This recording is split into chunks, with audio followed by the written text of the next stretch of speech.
Kublai pi berak season pan. Ngau pilihan sobai pi hani ka channel unon KHUBOR. Te la ada isin men kong pi hani ka channel. Angkar part pi bapin subscribe kenang bapin omis video ka ma pelaj ma.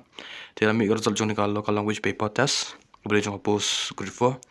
Te beri buni ka notification dia ka dai upon tarik March aja penrio.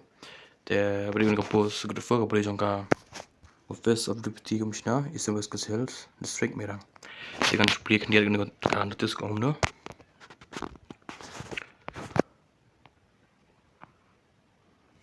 The result of the local language paper test khasi for the post of grade 4 2024 held on 24th March 2026 is hereby declared. The eligible candidates bearing the following roll number have qualified to appear for personal interview to be held in the office of the Deputy Commissioner Eastern West Hills District on the date and time shown below.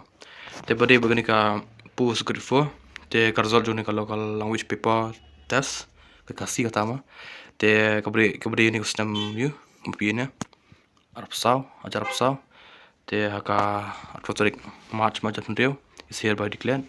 The eligible candidates bearing the following numbers te beri bitki eligible candidates ma pure numbers pihak page tu pa pihak saka sedika interview te kata to be held in the office of Deputy Commissioner kata di Deputy Commissioner Eastern West Hills District on the time and date shown below ma sampai japok begini beri begini kapor bat ka tarik ma jungkan interview tentu ni page beri begini di eligible candidates ma kiban hampir ini ka personal interview beri jung ka post grade 4 te kemapi tarik ni ka day new tarik April aja penrio te kapor ka day project words ma te giran boss ngan sepun im tu ma supaya jadi giran boss tapi ente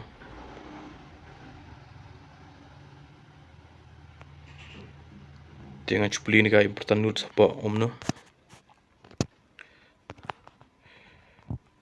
number 1 ma no call letters will be issued. Eligible candidate must bring along their original documents for verification along with one set of photocopies or the same on the day of personal interview. Te bade berki eligible candidates piang rak ki original documents long la dia bade baka verification ma te along with this one set of photo kata day one set of photocopies haka singi personal interview hi. Te bade number 2 pan verification of documents will start from 9 am at room number 10 in the office of the Deputy Commissioner Eastern West Hills District Mairang. Te beri bagi verification jong ki documents te kapor tang adu knai baje haka room number 10 ma te ka office ka de hapo Deputy Commissioner Eastern West Hills District Mairang. Te number 3 pan eligible candidates who are already in regular government service must bring their number objection certificate from the concerned authority.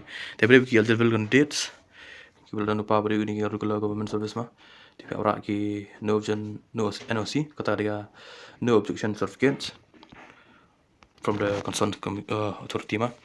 Then number 4 part kamu any queries thereof candidate may contact DSC branch. Jadi ada ki jingkeli information bagi candidate ki ka ban tip kemudian ma te kila ban contact DSC branch te kalau ni video angkat part ipi share like subscribe ni